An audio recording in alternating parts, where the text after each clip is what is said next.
Hello दोस्तों, नमस्कार, good evening. आप सभी का बहुत बहुत स्वागत है। तो चलिए दोस्तों, 9 बज गई है और 9 बजे से आप सभी की क्लास शुरू हो गई है। बीपीएससी सेकेंड फेज की आपकी जो आपका 6 से लेकर के 10 क्लास तक सामाजिक विज्ञान की आपको ये टेस्ट डेली होती है रात में 9 बजे से।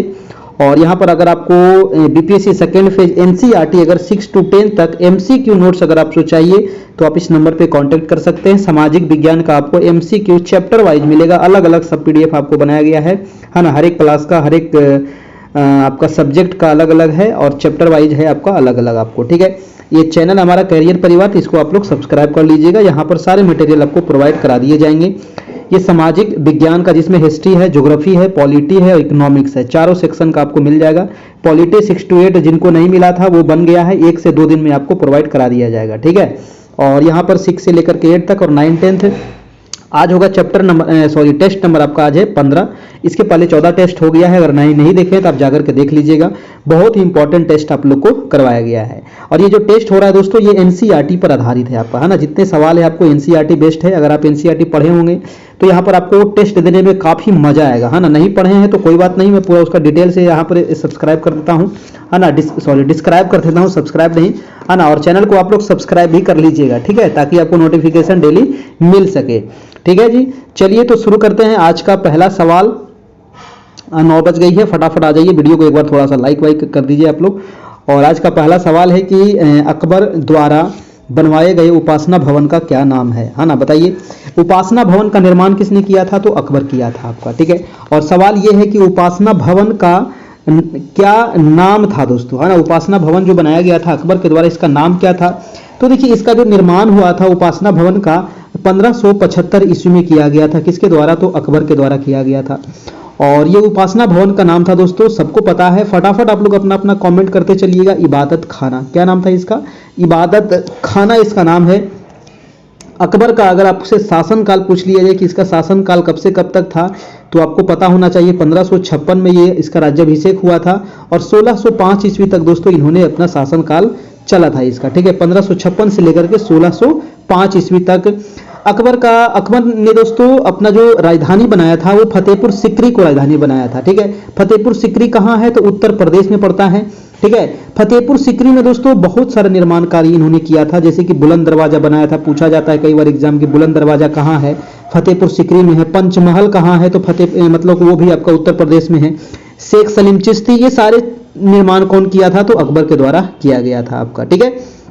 और जैसे कि आगरा का किला हो गया आपका, है ना, लाहौर का किला, अजमेर का किला, ये सब भी कौन बनाया था? तो अकबर के द्वारा ही बनाया गया था आपको दोस्तों, ठीक है। चलिए तो इसका आंसर क्या हो जाएगा? आपका आंसर नंबर आपका सी नंबर हो जाएगा। और वीडियो को लाइक कर दीजिएगा थोड़ा सा सभी लोग, है ना। प्रश्न है आपका दूसरा नंबर सवाल कह रहा है कि उत्तरी भारत की प्रथम मुस्लिम महिला शासक। तो ये सवाल तो खैर काफी फेवरेट सवाल है कि प्रथम मुस्लिम महिला शासक कौन थी, है ना। ये सवाल कई बार पूछा गया है, तो उसका नाम तो हर एक के जुबान पर है, वो है आपको रजिया सुल्तान, है ना। कौन है? रजिया सुल्तान है। और रजिया सुल्तान का जो शासन काल था दोस्तों, ये कब से कब तक था? तो 1236 से लेकर के 40 तक था आपको रजिया सुल्तान का कार्यकाल, ठीक है। तो इसका आंसर क्या हो जाएगा? रजिया सुल्तान 1236 से लेकर के 40 तक। अगर आपसे पूछा जाए कि रजिया सुल्तान जो थी दोस्तों ये किसकी पुत्री थी, तो रजिया सुल्तान जो पुत्री थी इल्तुतमिश की पुत्री थी आपका, ठीक है। इल्तुतमिश, है ना, इल्तुतमिश। नहीं याद है तो नोट भी कर लीजिएगा, ये सवाल भी पूछा जाता है। इल्तुतमिश की पुत्री थी। इल्तुतमिश का जो शासनकाल था वो 1210 से लेकर के 1236 ईस्वी तक था, है ना। और उसके बाद ये रजिया सुल्तान कमान संभाली थी आपका। अगला प्रश्न चलते हैं, आपका प्रश्न नंबर हो जाएगा तीसरा नंबर की भगवान महावीर की मृत्यु कहाँ हुई थी, है ना। जैन धर्म के जो 24वें तीर्थंकर थे महावीर जी, इनका जन्म अच्छा मृत्यु पूछ रहा है, जन्म भी आप बता दीजिएगा, है ना। जन्म कब हुआ था, कहाँ हुआ था, मृत्यु कब हुआ था, कहाँ हुआ था, सब पूछा जाता है आपको। तो भगवान महावीर का जो मृत्यु हुआ था ये पावापुरी में हुआ था, सबको पता है। पावापुरी कहाँ है? तो नालंदा डिस्ट्रिक्ट में, बिहार में आपका पड़ता है ना। भगवान महावीर जो थे दोस्तों ये 24वें तीर्थंकर थे। जैन धर्म में टोटल 24 तीर्थंकर हुए थे आपका, और ये लास्ट थे और अंतिम थे, है ना। जैन धर्म के वास्तविक संस्थापक भी महावीर स्वामी को ही माना जाता है आपको, ठीक है। जैन धर्म में चलिए, तो इसका आंसर हो जाएगा, आपका आंसर नंबर आपका डी हो जाएगा। और अगर पूछे कि भगवान महावीर जी का जन्म कहाँ हुआ था, तो जन्म हुआ था दोस्तों वैशाली में हुआ था आपका, ठीक है। जन्म कहाँ हुआ था, वैशाली में हुआ था, ध्यान रखिएगा, है ना। वो भी आपको बिहार में ही पड़ता है। और इनकी मृत्यु कब हुई थी, है ना, मृत्यु तो पावापुरी में हुई थी। इनकी मृत्यु जो हुई थी 468, है ना, 468 यानी 468 बीसी में इनकी मृत्यु हुई थी, याद रखिएगा, है ना। और इनका जन्म कब हुआ था, तो 540 बीसी में, ठीक है। 540 बीसी में इनका जन्म हुआ था और 568 बीसी में इनकी मृत्यु हो गई थी आपको, ठीक है, पावापुरी नालंदा में आपका। अगला प्रश्न चलते हैं, आपका 4 नंबर प्रश्न है कि मोती पोताश्रय जहां अमेरिकी पैसिफिक पोत समूह ठहरा हुआ था, उस पर जापानियों ने कब आक्रमण किया था दोस्तों।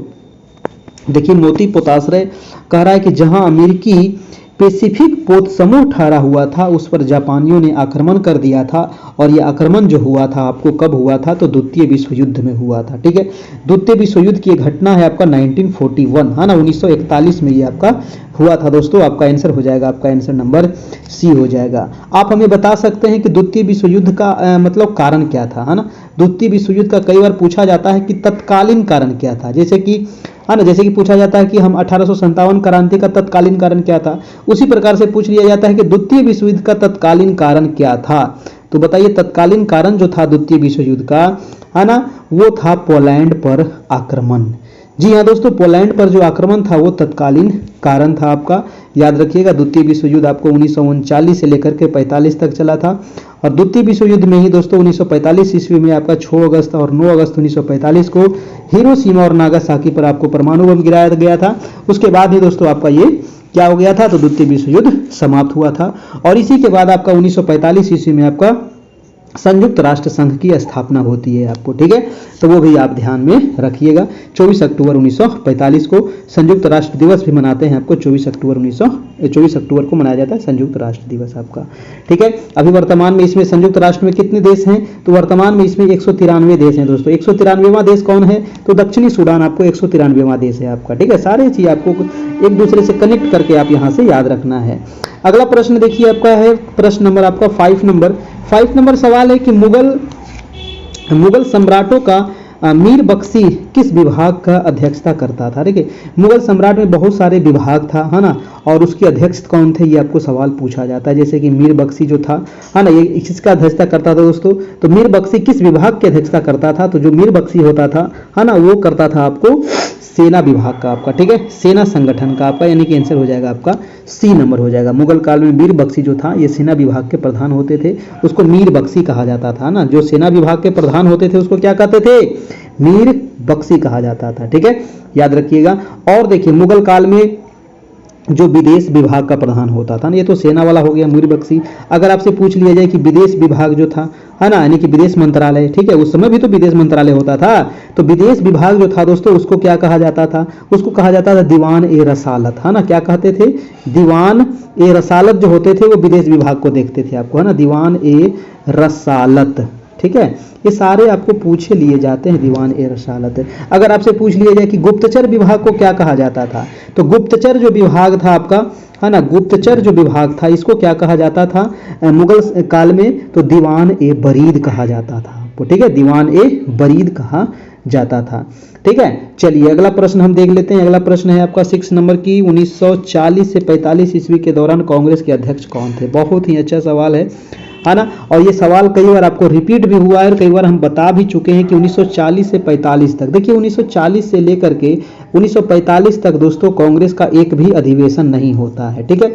और लगातार यहाँ पर 5-6 साल दोस्तों आपको सरदार जो वल्लभ भाई पटेल थे, है ना, मौलाना अबुल कलाम आजाद, दोस्तों सरदार वल्लभ भाई पटेल नहीं, मौलाना अबुल कलाम आजाद जो थे ये आपको 40 से लेकर के 45 तक लगातार ये कांग्रेस के अध्यक्ष रहे थे। सबसे अधिक दिनों तक, है ना, सबसे अधिक समय तक कह सकते हैं, दिन भी कह सकते हैं, सबसे अधिक समय तक, लंबे समय तक, है ना, सबसे अधिक लंबे समय तक दोस्तों कांग्रेस का अध्यक्ष यही रहे थे आपको मौलाना अबुल कलाम आजाद आपका, ठीक है। मौलाना अबुल कलाम आजाद 1940 से 45 तक। 40 में जो हुआ था आपको रामगढ़ अधिवेशन, है ना, 40 में हो गया था कौन सा अधिवेशन, रामगढ़ अधिवेशन हुआ था। इसके बाद एक भी अधिवेशन नहीं हुआ और लगातार ये 45 तक आपको अध्यक्ष रहे थे आपको, ठीक है। तो ये भी चीज आपको ध्यान रखिएगा, सबसे अधिक समय तक भी यही रहे थे और सबसे युवा भी कांग्रेस अध्यक्ष यही थे, है ना। सबसे युवा अगर पूछे कौन थे तो युवा भी आपको यही थे और सबसे अधिक समय तक भी यही थे आपका, ठीक है। अगर आपसे पूछे दोस्तों स्वतंत्रता, जब भारत स्वतंत्र हुआ उस समय कांग्रेस का अध्यक्ष कौन था, जी बताइए तो, है ना। जब भारत स्वतंत्र हुआ, जब भारत आजाद हुआ, उस समय कांग्रेस के जो अध्यक्ष थे वो थे JB कृपलानी आपका, ठीक है। JB कृपलानी थे जब भारत आजाद हुआ था उस टाइम पर आपको, है ना। ये भी सवाल आपको पूछा जाता है आपको, ठीक है। चलिए तो अगला प्रश्न हम देख लेते हैं। इसके अलावा देखिए सरदार वल्लभ भाई जो पटेल थे दोस्तों, ये कब अध्यक्ष थे, है ना। सरदार वल्लभ भाई पटेल हुआ था कराची अधिवेशन। कराची अधिवेशन हुआ था आपका 1931 ईस्वी में और 1931 में थे सरदार वल्लभ भाई पटेल, ये भी आपको पता होना चाहिए। और पंडित जवाहरलाल नेहरू कब थे, तो पंडित जवाहरलाल नेहरू आपको पता होगा, है ना। 31 दिसंबर 1929 को हुआ था आपको रावी नदी के तट पर, है ना, लाहौर अधिवेशन, उसमें थे पंडित जवाहरलाल नेहरू आपको, ठीक है। और इसी में मांग किया गया था आपको पूर्ण स्वराज की मांग। तो ये सारे आपको कनेक्ट करके याद रखना पड़ेगा, है ना। और ये सवाल आपको बार बार रिपीट होते रहते हैं, ठीक है।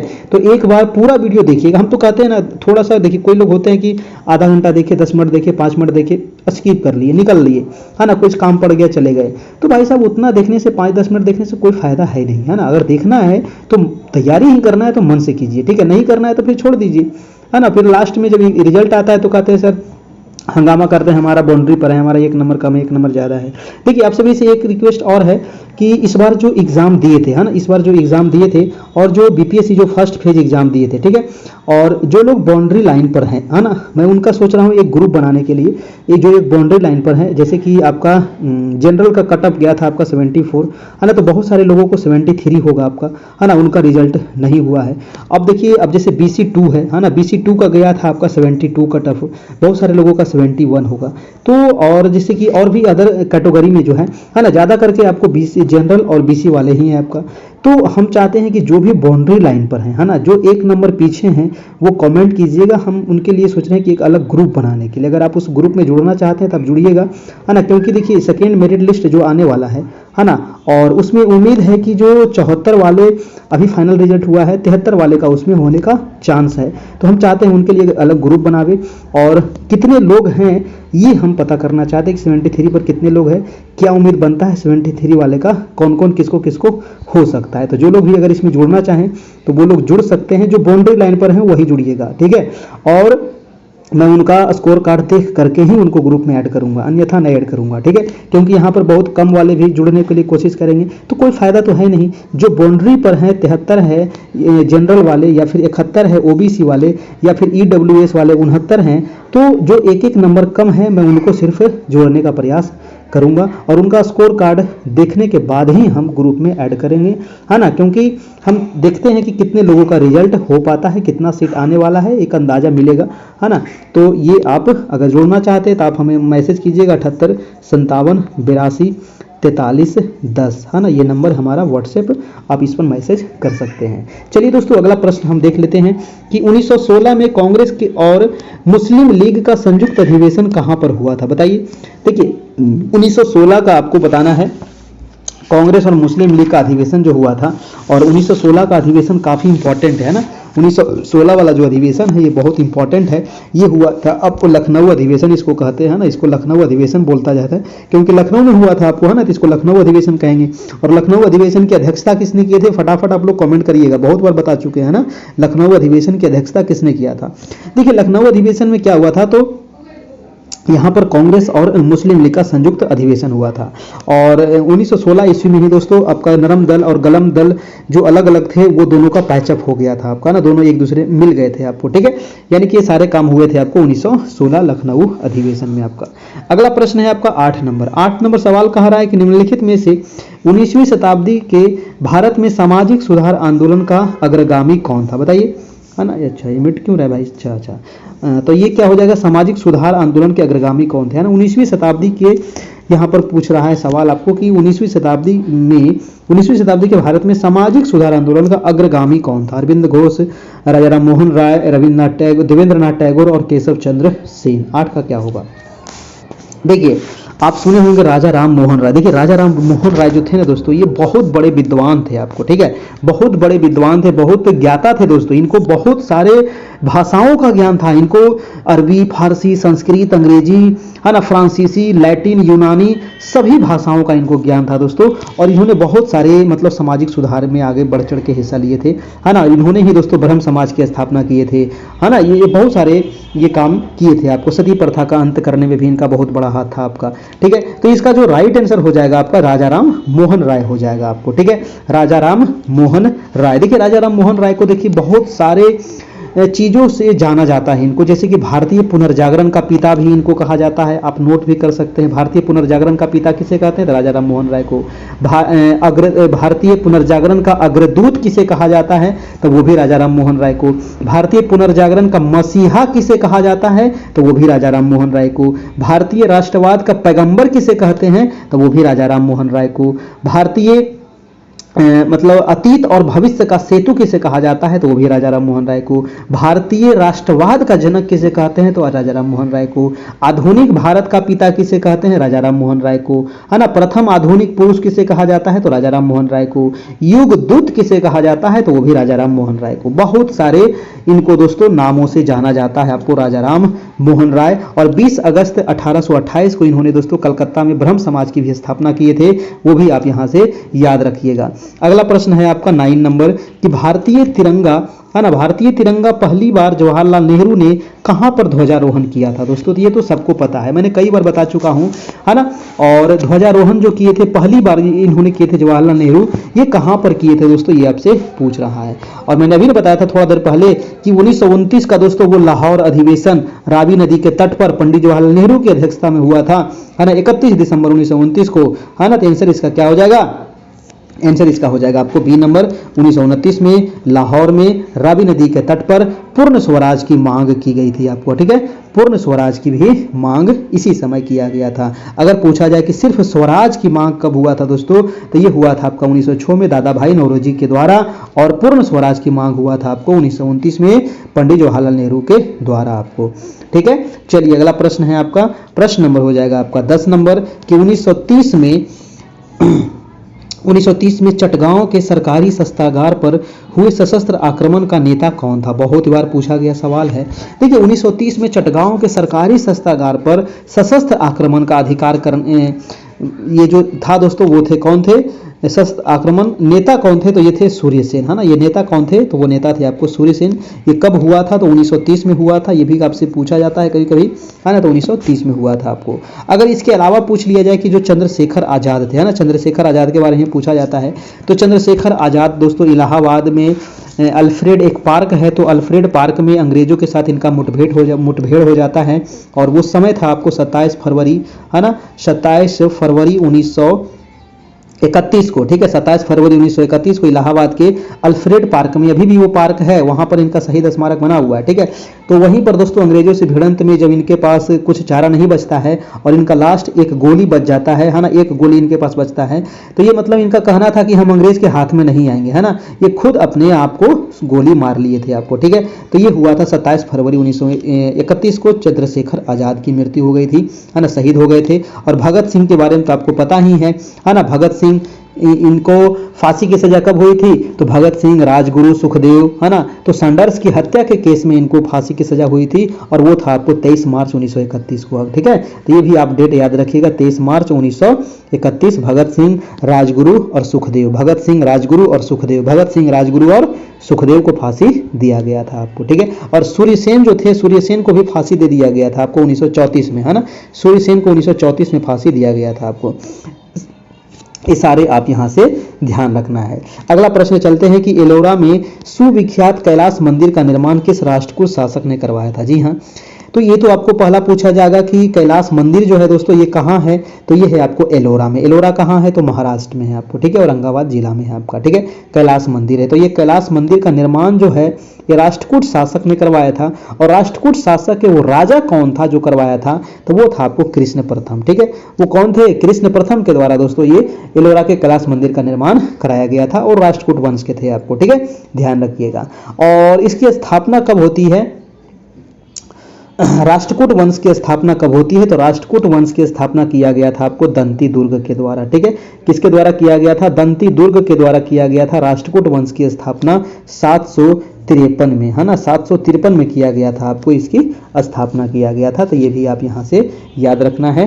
ठीक है, चलिए, और जिन लोगों को अगर पीडीएफ नोट्स चाहिए बीपीएससी सेकेंड फेज का, तो वो दोस्तों इस नंबर पे कांटेक्ट कर सकते हैं। उनको एनसीईआरटी 6 से लेकर के 10 क्लास तक एमसीक्यू के रूप में मिलेगा, नोट्स मिल जाएगा एमसीक्यू के रूप में, और चैप्टर वाइज मिल जाएगा दोस्तों, सामाजिक विज्ञान का मिल जाएगा, है ना। जिनका सामाजिक विज्ञान 9th 10th में हो या फिर 6 to 8 में हो, तो वो फिर अपना ले सकते हैं। बस इतना आपको याद कर जाना है चैप्टर वाइज, है ना। हर एक चैप्टर से यहाँ पर सवाल बनाया गया है, जैसे कि हर एक चैप्टर से किसी में 100 सवाल है, किसी में 50 भी है, किसी में 40 भी है, किसी में 60 भी है ना। तो ये जिस अनुसार से चैप्टर है उस अनुसार से यहाँ पर पीडीएफ बनाया गया है आपको। ठीक है, चलिए, तो अगला सवाल है आपको 12 नंबर की, गुप्त युग का प्रवर्तक कौन था? देखिए, गुप्त युग का प्रवर्तक जो थे उन किनको माना जाता है? घटोत्कच, श्रीगुप्त, चंद्रगुप्त प्रथम या समुद्रगुप्त। ये माना जाता है दोस्तों आपको श्रीगुप्त को आपको। ठीक है, गुप्त युग के प्रवर्तक कौन माने जाते हैं? तो श्रीगुप्त माने जाते हैं। ठीक है, और जो गुप्त युग था उसके दूसरे शासक कौन थे दोस्तों? तो घटोत्कच थे आपको, है ना। और इसी समय दोस्तों आपको चंद्रगुप्त प्रथम भी थे आपको, है ना। गुप्त वंश के ही आपको वास्तविक शासक माने जाते हैं चंद्रगुप्त प्रथम ही। ठीक है, इसका जो आंसर हो जाएगा वो श्रीगुप्त हो जाएगा आपका। देखिए, अगर एक सवाल पूछा जाता है कि सबसे अधिक सोने के सिक्का किसने चलाया था, है ना, अगर पूछा जाए कि सबसे अधिक सोना का सिक्का, है ना, तो सबसे अधिक सोना का सिक्का जो चलाया गया था वो गुप्त शासक के द्वारा ही चलाया गया था, ये ध्यान रखना है। ठीक है, अगला प्रश्न है आपका दोस्तों कि भारत में प्रथम स्वर्ण मुद्राएं किसने चलाई थी? बहुत अच्छा सवाल है। तो भारत में प्रथम स्वर्ण मुद्रा यानी प्रथम बार सोना का सिक्का जो चलाया गया था, ये चलाया गया था आपको किसके द्वारा? कुषाण, गलत बात है, शक के द्वारा भी नहीं, पार्थियन के द्वारा भी नहीं, यूनानी के द्वारा आपको। ठीक है, प्रथम स्वर्ण मुद्राएं जो चलाई गई थी, है ना, किसके द्वारा? यूनानी के द्वारा। काश आज भी चलता सोना का तो मजा आ जाता दोस्तों, है ना। चलिए, तो भारत में प्रथम, ऐसा ही नहीं कहा जाता था भारत को सोने की चिड़िया, है ना, सोना का दोस्तों यहाँ पर सिक्का चलता था, है ना। चलिए, तो इसका आंसर क्या हो जाएगा आपका? बी नंबर, यूनानियों। ठीक है, अगर पूछा जाए कि भारत में सबसे शुद्ध सोना, है ना, सबसे शुद्ध सोना कितने कैरेट का होता है? 24 कैरेट का होता है। लेकिन 24 कैरेट का कुछ बना नहीं सकते आभूषण आप, है ना, क्योंकि उसमें मिलाया जाता है तभी उसमें बन सकता है तांबा वगैरह।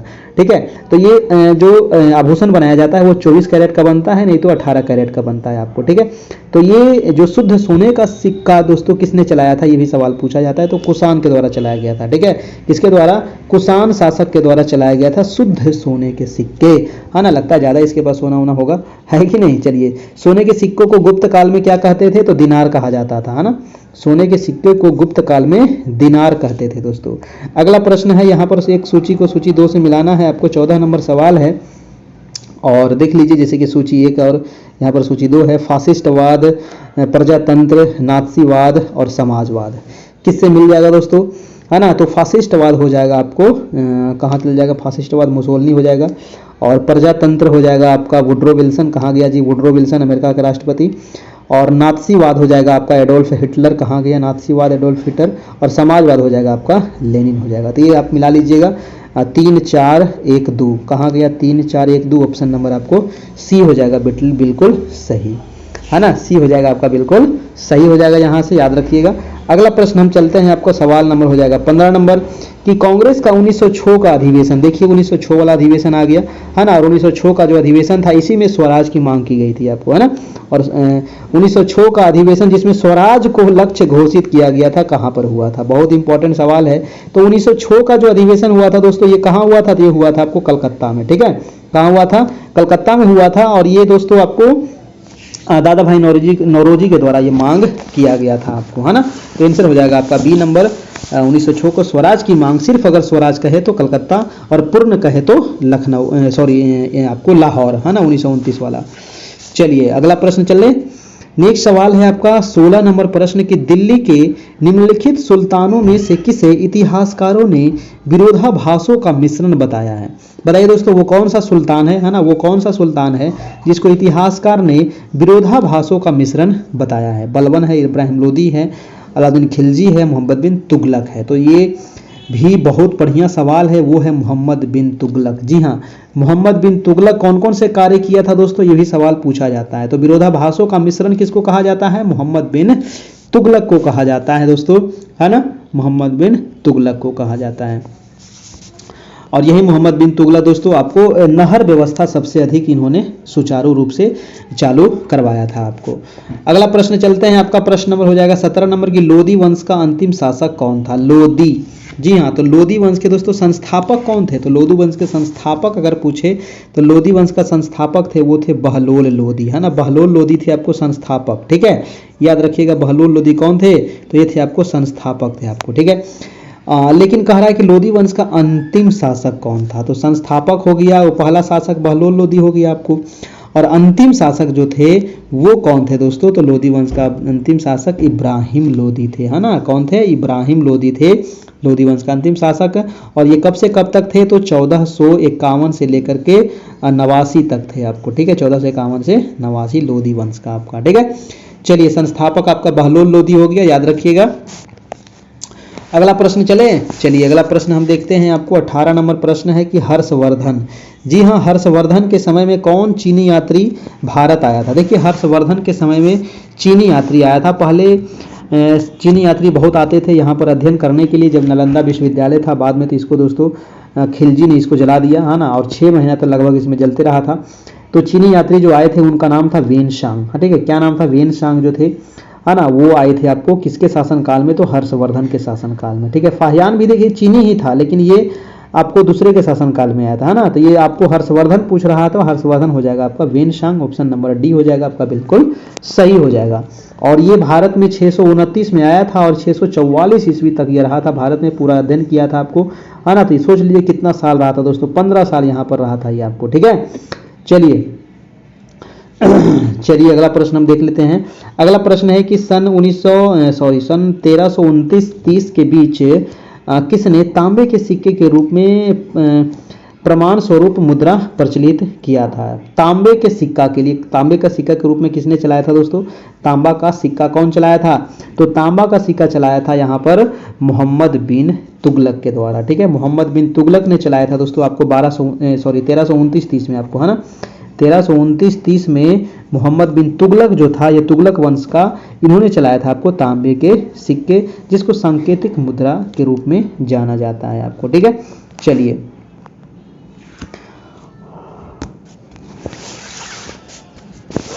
हाँ, आपको बताया था ना कि मोहम्मद बिन जो तुगलक है ये नहर की व्यवस्था करने वाला प्रथम सुल्तान था। अगर आपसे पूछ लिया जाए कि नहर व्यवस्था करने वाला, है ना, नहर व्यवस्था, नहर सिंचाई व्यवस्था करने वाला प्रथम सुल्तान कौन था? तो वो था आपको मोहम्मद बिन तुगलक। ये बहुत बढ़िया व्यवस्था किया था आपको, है ना।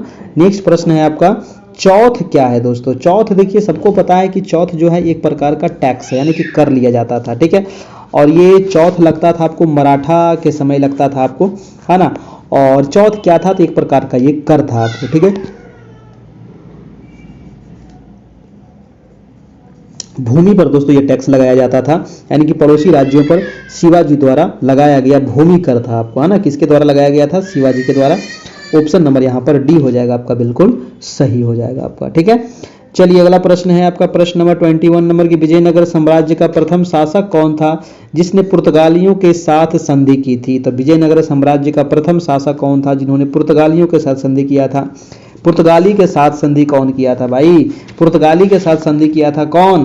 तो वो थे कृष्णदेव राय। जी हाँ, कृष्णदेव राय जो थे दोस्तों, है ना, कृष्णदेव राय जो थे ये विजयनगर साम्राज्य के राजा थे आपको। और विजयनगर साम्राज्य के संस्थापक किसे माना जाता है? तो हरिहर और बुक्का, याद रखिएगा, है ना, हरिहर और बुक्का दो भाई थे, है ना, 1333 ईस्वी में, ठीक है, 1333 ईस्वी में इन्होंने क्या किया था? तो विजयनगर साम्राज्य की स्थापना किया था। और यही है कृष्णदेव राय, इसी के ये राजा थे आपको जिन्होंने पुर्तगालियों के साथ संधि किए थे आपको। देखिए कृष्णदेव राय के शासनकाल में दोस्तों अष्ट दिग्गज रहते थे। क्वेश्चन कई बार पूछा गया है कि अष्ट दिग्गज किसके दरबार में रहा करते थे? तो अष्ट दिग्गज रहते थे आपको कृष्णदेव राय के दरबार में, है ना। नवरत्न किसके दरबार में? अकबर के दरबार में, है ना। तो अष्ट दिग्गज रहते थे आपको कृष्णदेव राय के दरबार में रहते थे आपको। अगला प्रश्न है आपका 22 नंबर की, निम्नलिखित में से निम्नलिखित कांग्रेसी नेताओं में से किसने महान वृद्ध पुरुष कहा जाता है? देखिए वीडियो को आप लोग लाइक क्यों नहीं किए हैं ना, एक बार लाइक तो कर दीजिए। चैनल पर नए होंगे तो सब्सक्राइब कर लीजिएगा। और किसी प्रकार का भी सवाल होगा तो आप लोग सवाल पूछिएगा, मैं उसका जवाब दे दूंगा।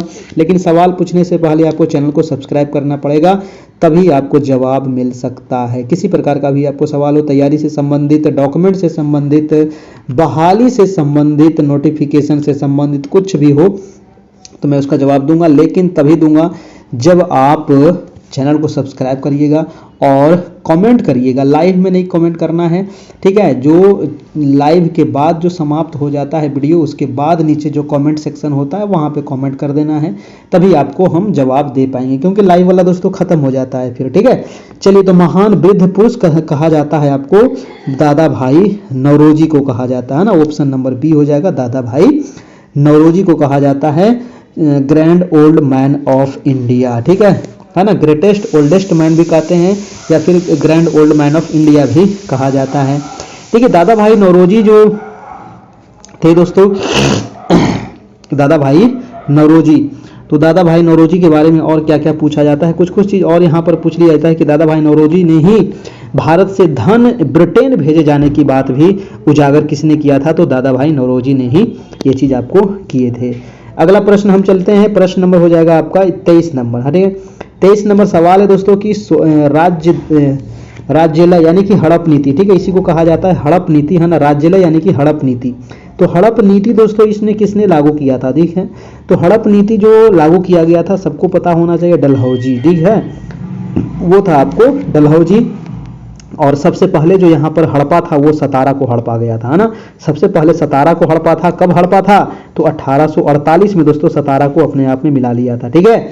चलिए, तो सबसे पहले यहाँ पर हड़प नीति के तहत यहाँ पर हड़पा गया था वो सतारा था, 1848 में यहाँ पर हुआ था दोस्तों। अगर पूछा जाए कि कुशासन के आधार पर, है ना, अगर पूछे कि कुशासन के आधार पर किसे हड़पा गया था, तो कुशासन के आधार पर हड़पा गया था दोस्तों आपको अवध को, आपको, ठीक है, अवध को हड़प लिया था आपको, कब? तो 1856 ईस्वी में कुशासन के आधार पर।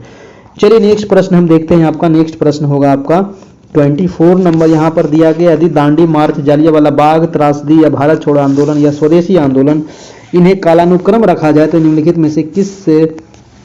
बहुत बढ़िया सवाल है दोस्तों, क्योंकि कालानुक्रम वाला ना इसी प्रकार का सवाल आपको, कंसेप्ट वाला सवाल आपको एग्जाम में पूछेगा, आप कंफ्यूज आ जाइएगा। जैसे कि देखिए, स्वदेशी आंदोलन कब हुआ था, है ना। स्वदेशी आंदोलन हुआ था आपका 1906-7 में हुआ था ना, 1905 में हुआ था या 6 में हुआ था ना, 1905 में हुआ था लगता है, ठीक है। स्वदेशी आंदोलन, है ना, 1905 में हुआ था आपको। और उसके बाद यहाँ पर जो आंदोलन हुआ था वो हुआ था जालियांवाला बाग हत्याकांड, ठीक है। जालियांवाला बाग कब हुआ था? तो 13 अप्रैल, है ना, 13 अप्रैल 1919 में हुआ था आपको जालियांवाला बाग। तो यहाँ पर क्रम से सजाना है आपको। उसके बाद अगर हम देखें तो दांडी मार्च हुआ था आपको, है ना। दांडी मार्च कब हुआ था दोस्तों? तो ये हुआ था 12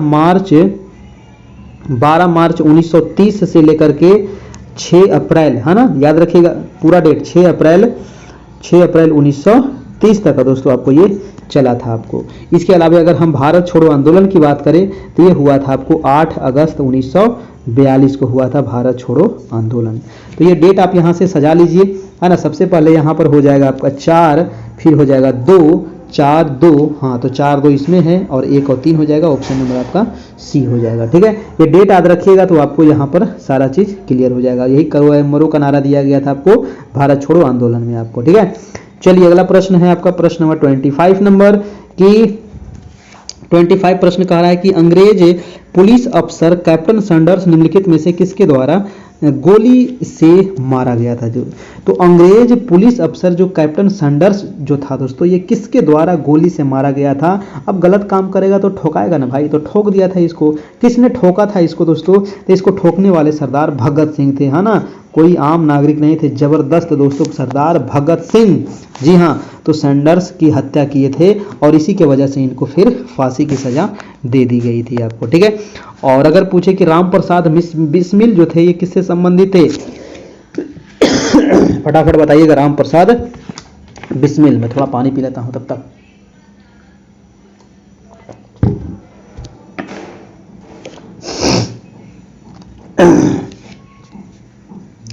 देखिए, राम प्रसाद जो बिस्मिल थे दोस्तों, इनको काकोरी कांड, है ना, काकोरी कांड हुआ था आपको 1925 में, ठीक है।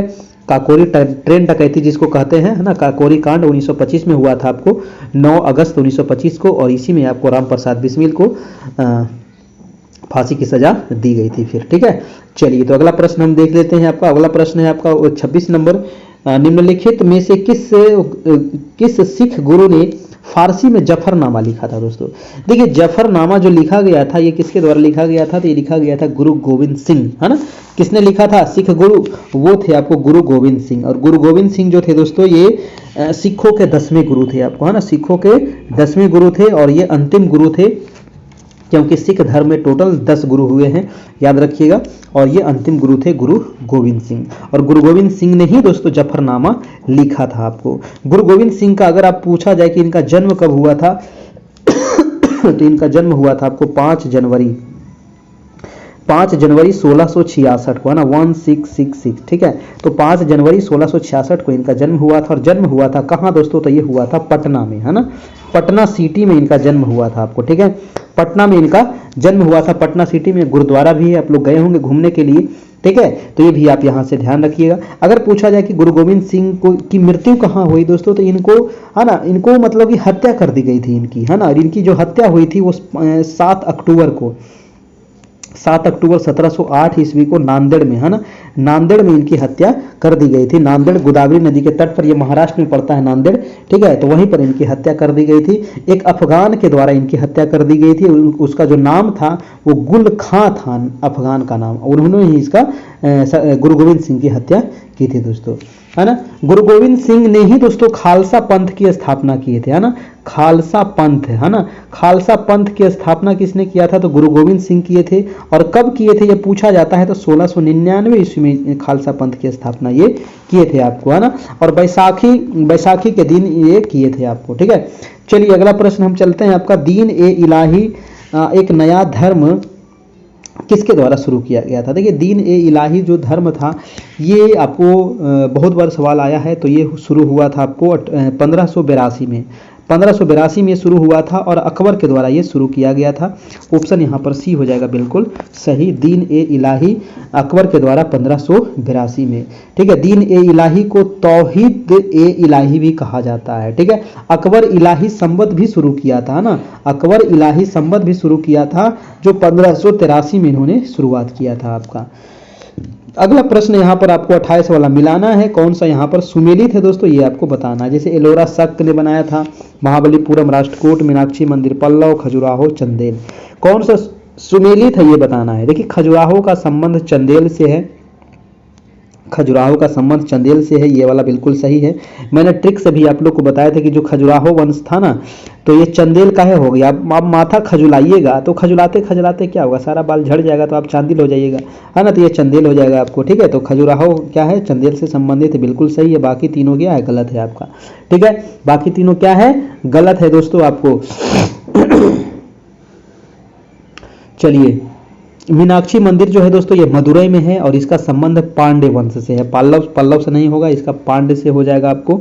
और एलोरा जो है दोस्तों, है ना, तो एलोरा का संबंध ये शक से नहीं है, ये राष्ट्रकूट से है, ये भी आपको यहाँ से ध्यान रखिएगा, है ना। और महाबलीपुरम का संबंध राष्ट्रकूट से नहीं, महाबलीपुरम का संबंध है आपको पल्लव से है। ठीक है, चलिए तो नेक्स्ट प्रश्न है आपका 29 नंबर।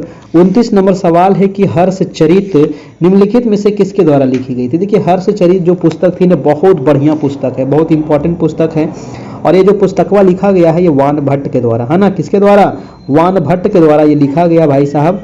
ठीक है, आंसर याद रखिएगा, वान भट्ट, ऑप्शन नंबर हो जाएगा आपका बी, बिल्कुल सही जवाब हो जाएगा आपका।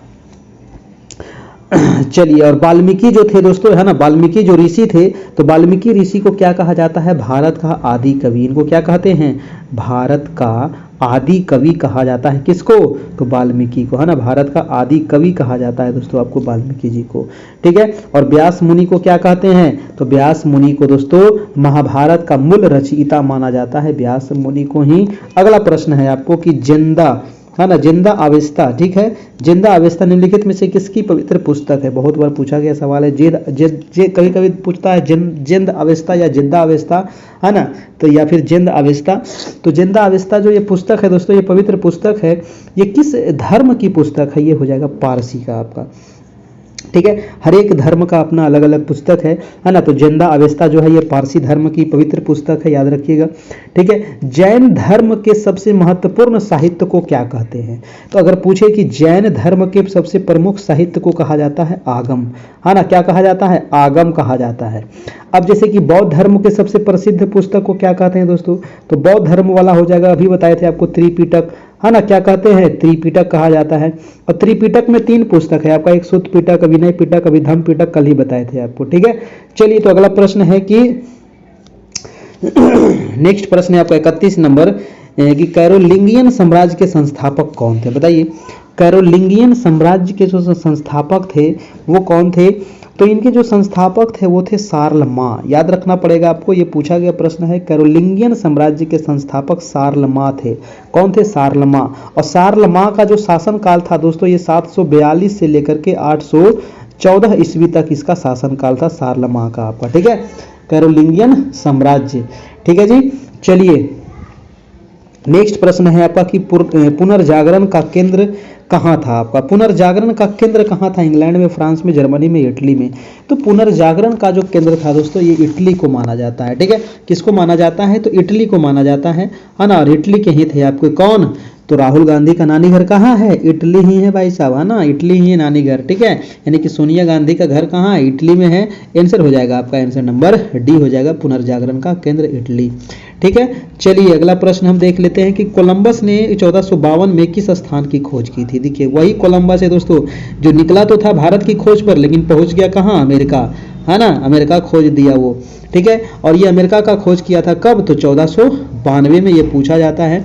ठीक है। तो क्रिस्टोफर कोलंबस दोस्तों ये अमेरिका का खोज किया था कब? तो 1492 में किया था आपका। अगला प्रश्न हम चलते हैं आपका 34 नंबर। फटाफट आप लोग अपना अपना भी कमेंट करते चलिएगा। अभी तक लाइक नहीं किए हैं तो लाइक वाइक ठोक दीजिएगा। और किसी प्रकार का सवाल हो तो चैनल को सब्सक्राइब करके आप कमेंट पूछिएगा तो मैं उसका जवाब दे दूंगा। फ्रांस की क्रांति का स्वरूप क्या था, ना। जब तक आप कमेंट करके नहीं सवाल पूछिएगा तो मेरे पास वो कमेंट आएगा ही नहीं, सबसे पहली बात, है ना। तो फिर मैं उसका जवाब ही नहीं दे पाऊंगा। फ्रांस की क्रांति का स्वरूप क्या था दोस्तों? बताइए। फ्रांस की क्रांति का स्वरूप क्या था? फ्रांस सामंती क्रांति था, धार्मिक क्रांति था, बुर्जुआ क्रांति था या सर्वहारा क्रांति था? फ्रांस की क्रांति कब हुआ था? तो ये तो पता है कि नहीं पता है? तो फ्रांस की क्रांति तो पता ही ना है। ये हुआ था आपको 14 जुलाई 1789 को, याद रखिएगा, है ना। 14 जुलाई 1789। ठीक है। 14 जुलाई 1789। और ये जो था दोस्तों ये बुर्जुआ क्रांति था ना, इसको कहा जाता है बुर्जुआ क्रांति। ठीक है। बुर्जुआ क्रांति इसको कहा जाता है, फ्रांस की क्रांति, और हुआ था 14 जुलाई 1789 को हुआ था। अगला प्रश्न चलते हैं आपका, प्रश्न नंबर है आपका 36 नंबर कि त्रिराष्ट्रीय समझौता में कौन राष्ट्र शामिल नहीं था? देखिए, त्रिराष्ट्रीय समझौता जो हुआ था ये हुआ था इसमें जर्मनी था, ये हुआ था दोस्तों, आपको मेरे को ध्यान से निकल रहा है, त्रिराष्ट्रीय समझौता 1882 में हुआ था लगता है। ठीक है। 1882 में हुआ था त्रिराष्ट्रीय समझौता। और इसमें कौन शामिल नहीं था? इंग्लैंड है, फ्रांस है, रूस है, जर्मनी है। तो इसमें जर्मनी नहीं था आपका, है ना। त्रिराष्ट्रीय समझौता में आपको जर्मनी इसमें शामिल नहीं था, ये भी आपको ध्यान रखना है। ठीक है। चलिए, अगला प्रश्न है दोस्तों आपका 37 नंबर की हिटलर ने किस संधि को राजमार्ग की डकैती कहा था? दोस्तों बताइए दोस्तों, हिटलर ने किस संधि को राजमार्ग की डकैती कहा था? वाह वाह वाह। तो राजमार्ग की डकैती जो कहा था वो वर्साय की संधि को कहा था, है ना। किस संधि को कहा था? वर्साय की संधि को। फटाफट आप लोग जवाब देते चलिएगा। वर्साय की संधि कब हुआ था? तो वर्साय की संधि को कहा था दोस्तों, है ना। तो वर्साय की संधि हुआ था आपको 1919 में। ठीक है। कब हुआ था वर्साय की संधि? 1919 में हुआ था आपको वर्साय की संधि, याद रखना है। और इसमें आपको राजमार्ग की डकैती इसको कहा था किसने? तो हिटलर ने कहा था। चलिए, हिटलर चांसलर कब बना था? जल्दी से बताइएगा कमेंट करके। धरती आबा किसको कहते हैं, है ना। तो धरती आबा यानी कि इनको भगवान के रूप में भी जाना जाता है दोस्तों, वो थे आपको बिरसा मुंडा। ठीक है। धरती आबा के रूप में इनको जाना जाता है। बिरसा मुंडा के बारे में पूछा जाता है, इनका जन्म, और इनका पूछा जाता है मृत्यु। तो बिरसा मुंडा का जो जन्म हुआ था ये 1875 में हुआ था, ठीक है। इनका जन्म कब हुआ था? मैं उल्टा लिख दिया है पर नहीं, 1875, ठीक है। 1875 में इनका जन्म हुआ था आपका बिरसा मुंडा का। और इनकी जो मृत्यु हुई थी दोस्तों, ये आपको रांची जेल में इनकी मृत्यु हो गई थी। और कहा जाता है कि पेचिश रोग इनको हो गया था, इसकी वजह से इनको रांची जेल में मृत्यु हो गई थी आपका, ठीक है ना। चलिए भाई साहब, तो आंसर हो जाएगा आपका, आंसर हो जाएगा बिरसा मुंडा। अगला प्रश्न है आपका कि दी कॉमर्स ऑफ नेशन नामक पुस्तक के लेखक कौन है? तो दी कॉमर्स ऑफ नेशन नामक पुस्तक के लेखक कौन? एडम स्मिथ है, या कार्डलिफ है, या किन्स है, या फिर गैरोल्ड लॉस्की है? तो दी कॉमर्स ऑफ नेशन बताइएगा जल्दी से। दी कॉमर्स ऑफ नेशन नामक पुस्तक के जो लेखक हो जाएंगे वो हो जाएंगे कार्डलिफ। कौन हो जाएंगे? कार्डलिफ हो जाएंगे दोस्तों। आपका ऑप्शन नंबर बी हो जाएगा कार्डलिफ। अगर आपसे पूछा जाए कि एडम स्मिथ की एक बहुत ही महत्वपूर्ण पुस्तक है, उस पुस्तक का क्या नाम है? तो आप नोट करिएगा, द वेल्थ ऑफ नेशन, है ना। क्या नाम है? The wealth of nation. जी हाँ, the wealth of nation. Question कई बार पूछा है, द वेल्थ ऑफ नेशन किसकी पुस्तक है? एडम स्मिथ की है। एडम स्मिथ को और क्या कहा जाता है दोस्तों? इनको कहा जाता है अर्थशास्त्र का पिता, है ना। अर्थशास्त्र का पिता या फिर अर्थशास्त्र का जनक जो कह लीजिए, है ना। तो इनको कहा जाता है आपको, ठीक है। चलिए जी, अगला प्रश्न हम देख लेते हैं आपका 40 नंबर कि किस राष्ट्रपति ने न्यू डील लागू की थी? देखिए, न्यू डील लागू किया गया था दोस्तों। ये देखिए, अमेरिका में ना आर्थिक मंदी हुआ था, और ये आर्थिक मंदी लगभग पूरे विश्व में ये फैल गया था। कब? तो ये घटना है आपका 1929 से लेकर के 33 तक दोस्तों आर्थिक मंदी जबरदस्त हुआ था आपको, है ना। 1929 से लेकर के 33 तक, तो इसी समय न्यू डील लागू किया गया था, और ये अमेरिका के द्वारा ही लागू किया गया था न्यू डील, और FG रूजवेल्ट के द्वारा दोस्तों, है ना। FG रूजवेल्ट कौन थे? तो ये अमेरिका के राष्ट्रपति थे जिन्होंने न्यू डील लागू किया था 1929-33 के बीच में। आर्थिक मंदी आया था, ये भी क्वेश्चन कई बार पूछा जाता है कि विश्व आर्थिक मंदी कब आया था? तो 1929 से लेकर के 33 तक रहा था आपका, ठीक है। चलिए, तो इसका आंसर हो जाएगा सी नंबर।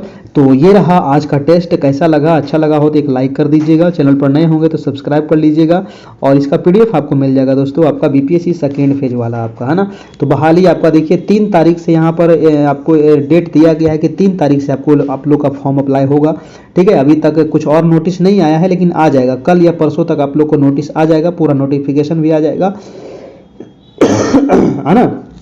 और कितना वैकेंसी होगा ये सारा चीज़ आपको दे दिया जाएगा, क्योंकि देखिए अभी वैकेंसी कितना होगा इस पर तो अभी थोड़ा सा चर्चा कम होगा, क्योंकि लेकिन इसमें जो वैकेंसी होगी ना 1 लाख से ज़्यादा ही होगा आपका, 1 लाख, 1.25 लाख, 1.5 लाख भी हो सकता है, क्योंकि बहुत सारा सीट अभी खाली रह गया था 1,70,000 में, है ना। लगभग 50-60 हज़ार सीट उधर खाली रह जाएगा। अभी 1,20,000, 1,10,000 लगभग लोग अभी काउंसलिंग करवाए हैं, उसमें से बहुत सारा लोग अभी ज्वाइन नहीं करेंगे, है ना, क्योंकि सब टीचर लोग का तो ज्वाइन हो गया है ना। वो उतने में 28-30 हज़ार लोग टीचर हैं, तो वो सीट तो खाली रह जाएगा, ठीक है। तो जो अभ्यर्थी दोस्तों थोड़ा सा चूक गए हैं भाई साहब, इस बार जोर लगा दीजिएगा, 100% आपका रिजल्ट हो जाएगा। 1-2 नंबर अगर छूट रहा है तो दिन रात करके आप मेहनत कीजिए, है ना। ज़्यादा नहीं, 2 महीना के बाद आपके हाथ में रिजल्ट होगा, 2 महीना के बाद आपके हाथ में रिजल्ट होगा, 1 नवंबर 1 दिसंबर के बाद, है ना, 2 महीना के बाद, ठीक है। 1 महीना आपके पास समय है तैयारी करने के लिए, तो फटाफट यहाँ पर 6 to 8 अगर 9-10 अगर सामाजिक विज्ञान आपका है 9-10 में या 6 to 8 में, तो आप यहाँ से आपको PDF MCQ के रूप में आपको चैप्टर वाइज मिल जाएगा। मात्र 351 इसमें चार्ज है नए स्टूडेंट के लिए, और जो हमारे पुराने स्टूडेंट हैं यानी कि जो BPSC फर्स्ट फेज में जुड़े हुए थे, है ना, क्योंकि BPSC फर्स्ट फेज की भी तैयारी हुई थी, अगर उसमें जुड़े थे तो आपको 50% छूट दिया जाएगा, और ये सिर्फ कल तक के लिए है, कल नहीं 3 तारीख तक, हाँ ये 3 तारीख तक दोस्तों ये ऑफर है, 3 तारीख तक इसमें आप फटाफट इसमें ले लीजिएगा, नहीं तो दोस्तों ये फ़ी आपका क्या होगा, बढ़ जाएगा, ठीक है। फ़ी थोड़ा सा इंक्रीज कर जाएगा, तो फटाफट जिनको लेना है तो ले लीजिए, है ना। अब समय बिल्कुल नहीं है। ये नंबर आपको दिया गया है 7857824310, और यही नंबर आपका फ़ोनपे, गूगल पे, पेटीएम है, और यही नंबर आपका दोस्तों व्हाट्सएप नंबर भी यही है ना। तो इसमें कैसे ज्वाइन करना है, तो सबसे पहले 351 रुपये का आपको ऑनलाइन पे करना पड़ेगा, इसी नंबर पे करना पड़ेगा 7857824310 पर। और जो लोग भी पे करेंगे फ़ोनपे, गूगल पे, पेटीएम किसी भी माध्यम से, तो पेमेंट का स्क्रीनशॉट ले लीजिएगा, ठीक है। पेमेंट का स्क्रीनशॉट ले लीजिएगा और ये व्हाट्सएप जो ये नंबर है, यही नंबर व्हाट्सएप भी है, ठीक है, यही नंबर फ़ोन पे गूगल पे भी है, तो उस पर आप हमको भेज दीजिएगा, है ना, ताकि मैं आपको ग्रुप में जोड़ सकूं, आपको पर्सनली सारे मटेरियल आपको प्रोवाइड कर सकूं। और एक आवश्यक सूचना मैं आप सभी को दे देता हूं कि जो लोग ग्रुप में जुड़े हैं और बहुत सारे लोगों को आ रहा है कि सर हमारा पीडीएफ डाउनलोड नहीं हो रहा, मैं डेली बताता हूं कि जब भी आपको पीडीएफ भेजा जाता है तो आप उसको अपने ड्राइव, हर एक मोबाइल में ड्राइव होता है, ड्राइव नहीं है तो आप प्ले स्टोर से डाउनलोड करके, है ना, ड्राइव में सेव कर लीजिए। वो वीडियो फिर कभी, सॉरी वीडियो नहीं, पीडीएफ, वो पीडीएफ कभी डिलीट नहीं होगा, ठीक है। ऐसे में कल, है ना, मैं कल कोशिश करूंगा कि अभी तक जितना शुरू से लेकर के अंत तक सारे पीडीएफ हम एक बार ग्रुप में भेज देंगे, ठीक है। बहुत सारे लोगों का मांग था कि सर पीडीएफ डाउनलोड नहीं हो रहा है, लेकिन ये लास्ट बार भेजा जाएगा, ठीक है, ये लास्ट बार भेजा जाएगा। आप लोग डाउनलोड करके रख लीजिएगा, अपने ड्राइव में सेव कर लीजिएगा, जहां भी सेव करना होगा सेव कर लीजिएगा, ठीक है। निकाल के पढ़ना है निकाल लीजिएगा, ठीक है। चलिए, तो ये चीज़ आप यहाँ से ध्यान में रखना है दोस्तों, ठीक है। 9 बजे से आपकी डेली लाइव चलती है, 351 मात्र, कल परसों तक आपको ये ऑफर है, परसों के बाद दोस्तों आपका ये फी बढ़ जाएगा, क्योंकि 3 तारीख से फिर फार्म भराएगा और उसके बाद 15 या फिर 20 तारीख तक दोस्तों आपको पीडीएफ मिलेगा, उसके बाद फिर पीडीएफ मिलेगा भी नहीं, है ना, इसको मैं बंद कर दूंगा, ठीक है ना, क्योंकि फिर बाद में लेने से फायदा क्या है। 20 नवंबर के बाद 20 तक लगभग आपका फार्म भराएगा, 20 के बाद मैं पीडीएफ बंद कर दूंगा, क्योंकि लेने से फिर फायदा ही नहीं है, आप पढ़ेंगे नहीं, ले करके हमारा घाटा होगा ना, हमारा आप नाम खराब करिएगा, ठीक है। इसीलिए अगर पढ़ना है तो अभी पढ़ लीजिए। इस बार भी बहुत सारा क्वेश्चन हमारे पीडीएफ से बहुत सारा क्वेश्चन आया था, हिस्ट्री में, ज्योग्राफी में, पॉलिटी में, इकोनॉमिक्स, खास करके सामाजिक विज्ञान, क्योंकि हम सामाजिक विज्ञान की ही तैयारी करवाते हैं, ठीक है। तो मेन रूप से हम सामाजिक विज्ञान के हैं। जो पुराने स्टूडेंट हैं बीपीएससी फर्स्ट फेज में जुड़े हुए थे, उनको 50% की यहाँ पर छूट दिया जाएगा, ठीक है। चलिए, तो फिर मिलते हैं हम कल इसी समय इसी चैनल पर। तब तक के लिए good night, good bye, take care, खुश रहिए, मस्त रहिए, और जाते जाते वीडियो को लाइक भी कर दीजिएगा सभी लोग, ठीक है। Thank you.